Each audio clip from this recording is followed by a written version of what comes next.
ये root locus जो है हेल्प करता है स्टेबिलिटी बताने में कंट्रोल सिस्टम में। तो कंट्रोल सिस्टम में ये रूट लोकस जो है वो बहुत मेन पार्ट है।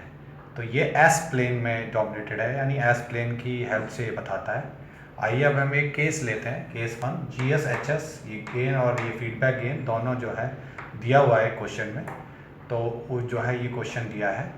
अब इसको जो है कैसे करना है, इसके रूल्स क्या हैं आइए देखिए। नंबर ऑफ पोल्स, इसमें पोल्स कितने, नीचे के रूट्स को पोल कहते हैं, ऊपर के रूट्स को जीरोस कहते हैं। तो नंबर ऑफ पोल्स नीचे कितने हैं 3, और कौन कौन से हैं, एक तो 0 है, एक -2 है, एक -3। जीरोस कौन है, ऊपर के रूट्स क्या है ही नहीं, तो 0 है, कोई रूट नहीं है। नंबर ऑफ ब्रांचेज या रूट लोकाई कितनी होंगी, कितने रूट लोकाई बनेंगी, वो जो नीचे की करेक्टरिस्टिक, इसे करेक्टरिस्टिक इक्वेशन कहते हैं। तो इसके जो ऑर्डर होता है, यानी highest power of S is the characteristic या ऑर्डर ऑफ ए इक्वेशन। तो इसका ऑर्डर क्या है 3। तो 3 ब्रांचेस इसके अंदर हमारी बनेंगी। तो रूट लोकाई, फिर उसके बाद रूट लोकाई स्टार्ट होता है पोल से जब k की वैल्यू 0 होती है, और एंड होता है जीरोस पर जब k की वैल्यू इन्फिनिटी होती है। यानी कि पोल रोटेट करेंगे, जीरोस जो है कांस्टेंट रहेगा, अपनी पोजीशन फिक्स रखेगा। तो जीरो अपनी पोजीशन कहीं नहीं शिफ्ट करेगा, लेकिन पोल जो है जैसे जैसे हम k की वैल्यू इंक्रीज करेंगे तो k की वैल्यू, पोल्स जो है अपनी वैल्यू को, अपने पोल्स को शिफ्ट करेगा। तो पोल से स्टार्ट होगा, जीरोस पे जो है एंड होगा। और अगर जीरोज़ नहीं होते हैं, अगर जीरोज़ नहीं होते हैं, जैसे इस क्वेश्चन में जीरोज़ नहीं है, तो एंड जो है कहाँ होंगे, इन्फिनिटी पे। तो ये 3 जो है रूट्स हैं, तो तीनों से तो हमारे पोल्स स्टार्ट होंगे जो, और जब k की वैल्यू इंक्रीज़ करेंगे तो यहाँ से वैल्यू जो है शिफ्ट होगी और इन्फिनिटी पे जा करके इनका अंत होगा। तो इस तरीके से जो है जीरोज़ से हमारा, अगर एक जीरोज़ होता है इसमें तो एक एंड जीरो पे होता है और बाकी इन्फिनिटी पे होते हैं। तो एक रूट अगर जीरो होता तो जीरो पर जो है एक रूट का अंत होता, बाकी इन्फिनिटी की तरफ पहुँचते। अब इसमें जो है रूट लोकाई या तो रियल एक्सिस पर चलेगी या कॉम्प्लेक्स प्लेन पे चलेगी। इस सवाल में हमारे पास जो क्वेश्चन दिया है, हमारे पास कोई कॉम्प्लेक्स पोल या जीरोस एग्जिस्ट नहीं करते, यानी इसमें क्वेश्चन में जो रूट आए हैं वो रियल रूट्स आए हैं, कॉम्प्लेक्स रूट्स नहीं है। Real axis is a part of a root locus. अब इसमें जो ये हमारा रियल एक्सिस है, ये रूट लोकास का पार्ट होगा या नहीं होगा, ये चेक करना है। तो देखिए कैसे चेक करना है। यहाँ पर अपने जो रूट्स आए हैं, आपके 0 थे, -2 था, -3 था, इसे क्रॉस से जो है डिनोट कर दीजिए इस लाइन में। और अगर 0 होता तो हम उसे सर्कल से डिनोट करते, लेकिन हमारे रूट, इस सवाल में तो कोई जीरोस है ही नहीं। तो इस तरीके से 3 रूट है, तो यहाँ पर खड़े हैं तो पीछे कोई रूट या पोल्स है ही नहीं, ठीक है। तो यहाँ पर ये वाली लाइन क्या होगी, एग्जिस्ट नहीं करेगी। उसके बाद यहाँ आप आ जाइए, पीछे कितने नंबर ऑफ पोल्स या जीरोस हैं, तो 1 ऑड नंबर्स, तो ये वहाँ से यहाँ तक लाइन एग्जिस्ट करेगी।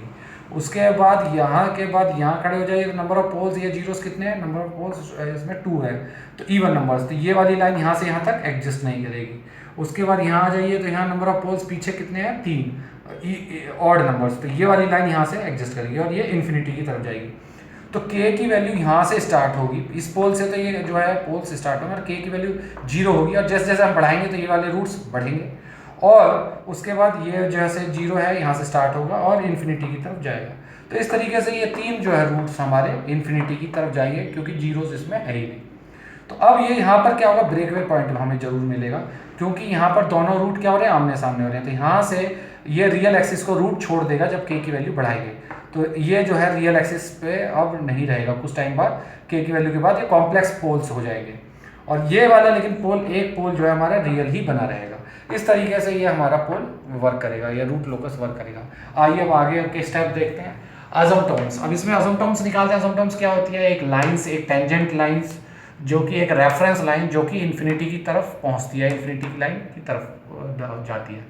इसमें नंबर ऑफ अजम्पटम्स कैसे निकालते हैं, number of poles minus number of zeros. तो इसमें 3 पोल्स थे, एक जीरो, तो 3।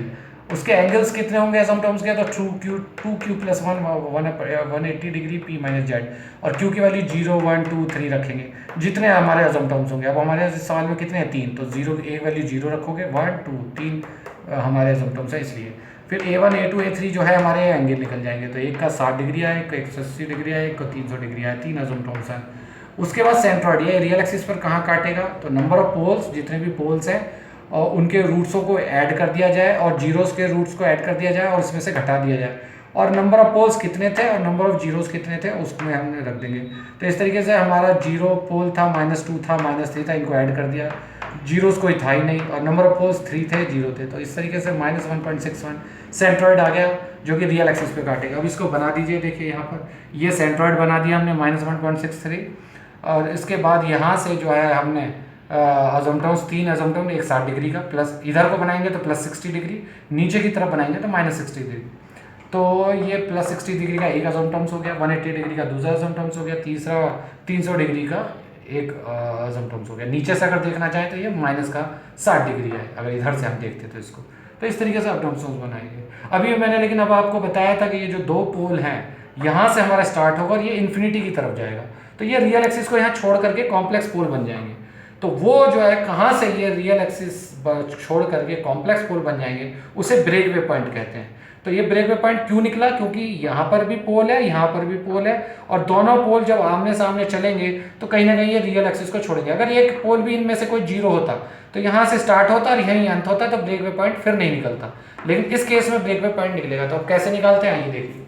तो ब्रेक वे पॉइंट निकालने का जो तरीका है वो कैसे निकालेगा? Formula 1 + GSHS = 0। तो 1 + GSHS हमें दे रखा था, तो उसमें पुट किया, इस तरीके से इसको सिंप्लीफाई किया, के की वैल्यू के अकॉर्डिंगली इसको हमने शिफ्ट किया, dk/ds करेंगे और =0 करेंगे, तो इसका डिफरेंशिएशन किया तो ये आया। फिर इसको जब 0 किया तो इसको सॉल्व किया तो s की पावर निकल के आई, s की वैल्यू निकल के आई, s की वैल्यू ये 2 निकल के आई। अब ये दोनों भी एग्जिस्ट कर सकती थी, दोनों भी नहीं, लेकिन हमारी ये वाली लाइन में ये एग्जिस्ट नहीं करेगी, क्योंकि ये वाला पार्ट जो है रूट लोकाई का पार्ट ही नहीं है, तो इसलिए ये हम इसको इग्नोर कर देंगे। ये हमारा पार्ट है रूट लोकाई का, रियल एक्सिस का, तो ये इसको हम लेंगे, इस पॉइंट को लेंगे, जो कि ये ब्रेक वे पॉइंट निकल के आ गया। अब ये जो है ब्रेक वे पॉइंट, आइए अब मैं आपको दिखा देता हूँ ब्रेक वे पॉइंट कहाँ है। तो ब्रेक वे पॉइंट है हमारा 0.78, यहाँ पर 0.78, जहाँ पर ये कॉम्प्लेक्स पोल्स बन जाएंगे। और इस वक्त k की वैल्यू क्या होगी, आइए देखते हुए। तो k की वैल्यू जो है हम निकालेंगे, तो इस s की वैल्यू को इस इक्वेशन में रख दीजिए, तो इससे k निकल जाएगा। उस वक्त k कितना है, तो इस वक्त k की वैल्यू है 2.11। तो इस तरीके से हमारा जो है ये ब्रेक वे पॉइंट का k भी निकल के आ गया। अब इसके बाद हम ये दिखाएंगे कि intersection of the real axis. अब ये रियल एक्सिस को, सॉरी इमेजिनरी एक्सिस, तो इमेजिनरी एक्सिस को भी अब ये कहीं ना कहीं इंटरसेक्ट करेगा, जो ये कॉम्प्लेक्स पोल है कहीं ना कहीं इसको काटेगा। इसे निकालने का तरीका है बाय रूट क्राइटेरिया। इसकी मदद से हम जो है ये इमेजिनरी एक्सिस की पॉइंट निकालेंगे। तो इसमें कैसे निकालते हैं, 1 + GSHS = 0, फिर वही इक्वेशन हमारी =0 आ गई। इसको s की पावर 3 यहाँ लिख लिया, s की पावर 2, s की पावर 1, s की पावर 0, इसके कोफिशिएंट लिख दिए, इसका 1 है, इसका 5 है, इसका 6 है, इसका k है। इस तरीके से इसको जो है पोजीशनिंग दे दी। अब इसको हम फाइंड आउट करेंगे, तो इन दोनों की गुणा, तो 6 × 5 = 30, इन दोनों की गुणा, तो माइनस का k और डिवाइडेड बाय 5। तो इस तरीके से फिर ऐसे ही इन दोनों, इसको तो हम रखेंगे ही, ये दोनों पॉइंट हमेशा रहेंगे, और यहाँ 0 है तो इसलिए ये भी 0 आ जाएगा। अब इसे निकालने का, इन दोनों की गुणा और फिर इन दोनों की गुणा डिवाइडेड बाय, तो ये k आ जाएगा। उस तरीके से अब हमें मार्जिनल स्टेबल, यानी कि मार्जिनल स्टेबल बनाना है इस इक्वेशन को। तो मार्जिनल स्टेबल के लिए इसको 0 होना जरूरी है, ये रूट क्राइटेरिया कहता है। तो रूट क्राइटेरिया में हमने इसको 0 रखा, तो k की वैल्यू 30 आ गई थी, यानी k की वैल्यू 30 के टाइम पर ये जो है मार्जिनल स्टेबल हो जाएगा।